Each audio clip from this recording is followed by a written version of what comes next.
Nah, teman-teman ini udah banyak banget yang bertanya, bahkan sudah ada yang raise hand nih ya. Ada dari Kak Dia Haryani.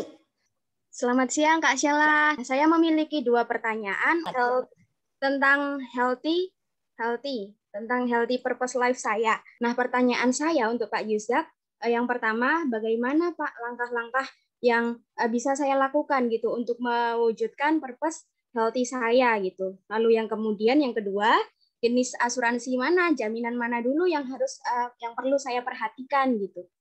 Yang ketiga, apakah kita harus memiliki semua varian asuransi?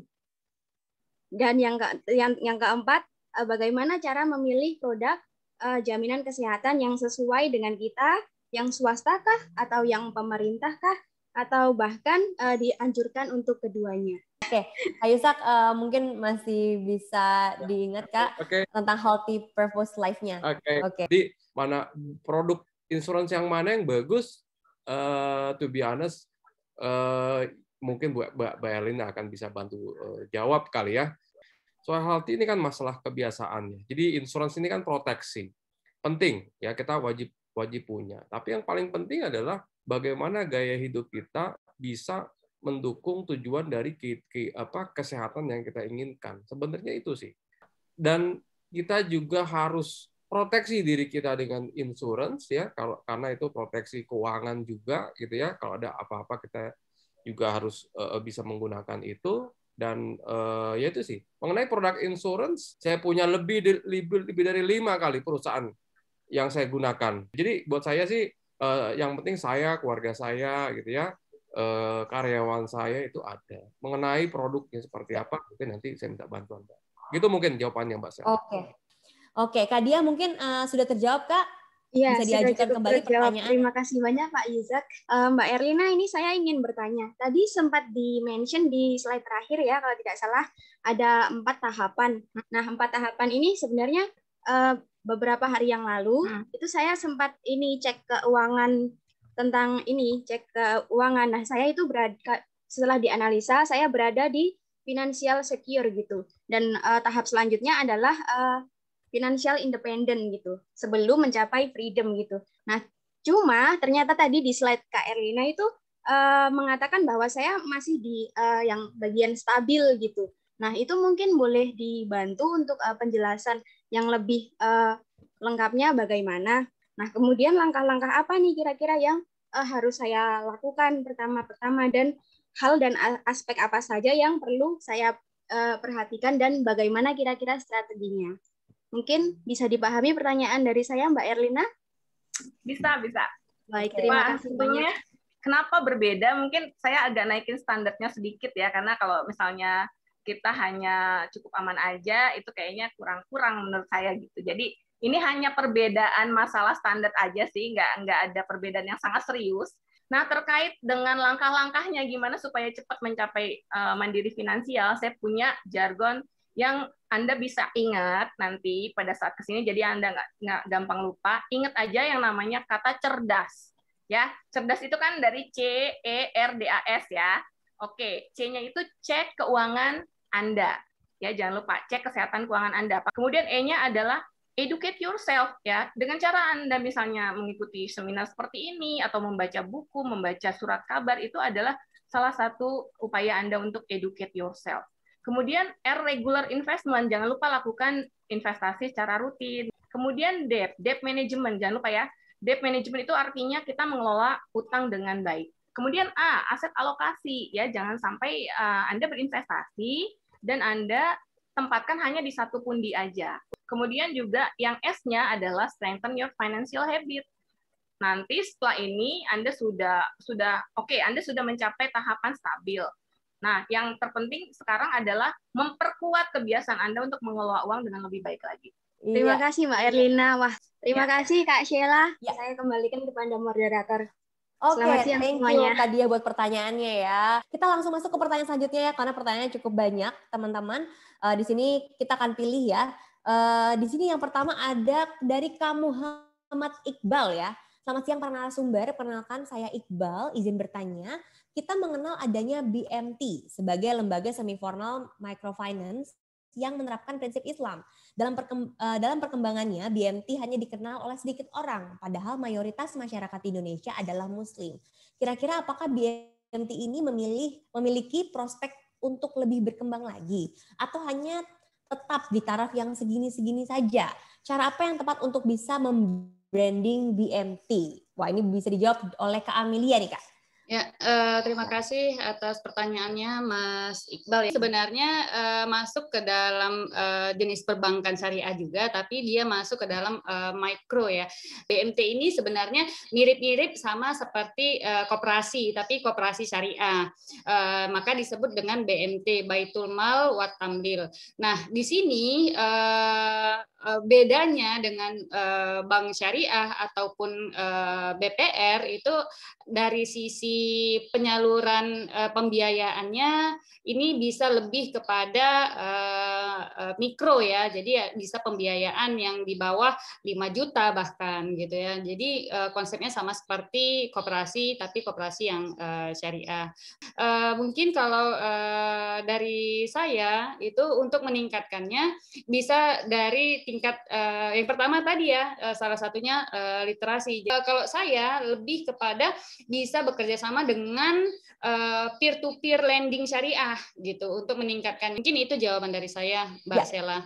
Oke, sorry ya, memang BMT ya ternyata ya. Iya, nggak apa-apa Mbak. Jadi itu jadi bisa kita tahu gitu kan. Ya. Nah ternyata nggak semua orang juga familiar dengan singkatan BMT gitu kan. Nah ini pertanyaan, ada 2 pertanyaan dari Kak Bria. Sama saya izin bertanya, Kak saya mau tanya waktu memulai meminjam atau membuat perjanjian kredit bank syariah, ada akadnya. Apa bedanya sama dengan bank konvensional? Maaf bila pertanyaan sudah terjawab di presentasi tadi saya sedang di luar katanya ya. Mungkin boleh dijawab Kak. Ya, nah bedanya dengan bank konvensional, bank syariah itu tidak menyalurkan pembiayaan dalam akad-akad tertentu, akad atau perjanjiannya. Jadi kalau akad pinjam meminjam gitu ya, kalau di bank konvensional diberlakukan adanya tambahan atau bunga. Nah kalau di perbankan syariah itu harus ditanyakan kembali ketika melakukan pembiayaannya ini untuk apa dulu nih. Jadi misal di Ibu A menambah modal atau membeli mobil deh. Harga mobilnya itu misalkan 200 juta gitu ya. Nah, di sini bank syariah berlaku seperti jual beli. Jadi akad yang dipakai itu adalah jual beli atau murabahah. Nah, ketika pakai akad murabahah atau jual beli, bank syariah itu halal hukumnya untuk mengambil keuntungan. Nah, keuntungan yang disepakati oleh antara bank dan si nasabah ini, misal dari harga 200 juta, bank ambil keuntungan misalkan 50 juta. Jadi totalnya adalah 250 juta.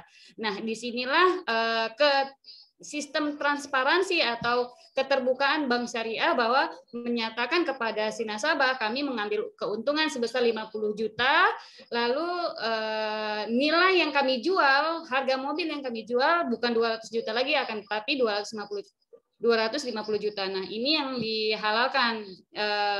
Kenapa? Karena akad yang dipakai, perjanjian yang dipakai adalah jual beli. Oke. Selanjutnya ini izin bertanya kepada Kak Yusak, katanya saya putus kuliah karena pandemi sehingga saya bekerja freelance dengan pendapatan 1,2 juta, tapi saya ingin mengikuti pelatihan sertifikasi untuk menambah keahlian dari CV saya. Yang saya tanyakan adalah pelatihan sertifikasi termasuk kategori urgent important atau apa?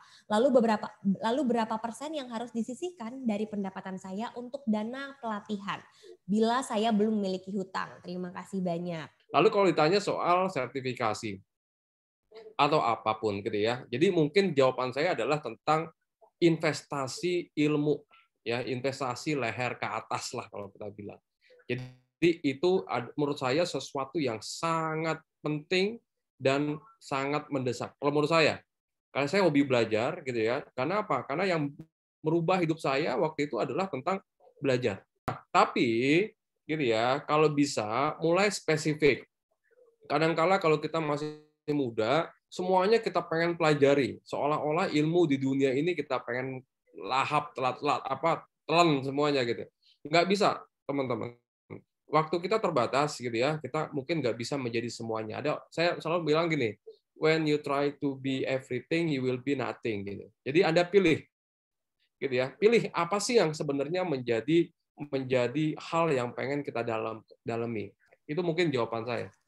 Oke, luar biasa Kak Ishak untuk jawabannya. Jadi memang fokuskan saja ya. Semoga terjawab ya Kak Brian. Kita lanjut ke pertanyaan dari Kak Fazia Chandra Putra ya. Ini untuk Kak Erlina. Bagaimana cara mengefisienkan finansial perusahaan di tengah pandemi ini? Sedangkan perusahaan juga masih membutuhkan biaya yang tidak sedikit untuk produksi dan juga biaya lain-lain. Manakah yang harus diprioritaskan? Yang pertama yang mungkin bisa dilakukan adalah yang seperti tadi, change the business. Bukan berarti berubah sama sekali, tapi beradaptasi terhadap keadaan ya. Kemudian prioritas yang mana dulu yang mesti diselamatkan, Mbak? Bisnis atau karyawan? Tentu saja kalau seorang pebisnis itu mereka nggak akan mikirin dirinya sendiri ya. Pasti mereka mikir juga bagaimana kelanjutan karyawannya. Namanya dana darurat juga seperti itu. Nah, banyak sekali kondisi yang terjadi di luar sana, mereka berbisnis tapi tidak siap dana darurat. Pertama, kita menyelamatkan bisnis, misalnya kita dengan kreativitas. Dan yang kedua, kita menyelamatkan karyawan, misalnya dengan mengadakan program kelanjutan usaha, misalnya kayak gitu. Jangan sampai pada saat usahanya kolaps, karyawan juga ikut terimbas gitu ya. Jadi menurut saya adalah kita harus win-win solution antara karyawan dengan bisnis seperti itu. Oke, jadi ya intinya apa ya? Ya bisnis begitu ya. Kalau saya ngeliat sih, jadi kalau saya lihat ya ini game aja. Ini sebuah game. Tinggal bagaimana kita sabar, bagaimana kita smart, mengatur cash flow. Cash flow kan nggak boleh negatif. Di perusahaan nggak boleh cash flow negatif. Cash flow harus positif dan bagaimana cara kita mengatur itu gitu. Dan dari semua skenario mengatakan salah satu cara yang paling dan harus dilakukan untuk bisa membuat cash flow tetap terjaga adalah pecat karyawan, PHK karyawan waktu itu. Tapi alhamdulillah saya nggak melakukan itu, gitu ya. Saya nggak melakukan itu. Saya coba cari cara yang lain lah gitu kan. Dan alhamdulillah sampai sekarang karyawan saya masih ada. Tapi ini pelajaran ya. Ini pelajaran. Artinya gini, ini kan masalah risk management juga, gitu ya. Orang yang paling pusing adalah orang yang bisnisnya banyak. Change the game gitu kan. Kita lihat apa yang lagi tumbuh. Sekarang industri kesehatan tumbuh, industri hobi tumbuh, food and beverage juga tumbuh dan segala macam. Yang kalau bisnis kita terdampak, jangan nunggu ya. Jangan nunggu kondisi ini akan membaik karena nggak ada yang tahu. Oke. Luar biasa, thank you banget Kak Ishak. Itulah tadi ya pertanyaan dari Kak Fazia menutup juga sesi panel discussion kita hari ini. Akhir kata kami juga mengucapkan terima kasih banyak untuk para panelis ya yang sudah menyempatkan waktunya. Ada Kak Ishak, Kak Amelia, Kak Erlina, luar biasa sekali gitu ya. Membuka pencerahan kita dan mulai hari ini untuk take action lagi nih untuk mengatur keuangan kita, manage lebih baik lagi ya teman-teman ya. Terima kasih juga kepada media partner keren hari ini yaitu Ruang Visioner ya, Media Literasi Indonesia dan Seminarindonesia.id. Terima kasih juga pada teman-teman, Bapak Ibu semuanya yang sudah ikut Techminar kali ini. Mohon maaf apabila dari kami ada salah-salah kata atau ada kesalahan teknis. Berharap semoga Techminar hari ini bisa bermanfaat untuk kita semua. Terima kasih dan sampai jumpa di Techminar Keren lainnya. Dan tentunya jangan lupa follow Instagram Keren di @keren_Indonesia dan juga Facebooknya di Keren Entertainment Indonesia. So, thank you, see you and bye-bye.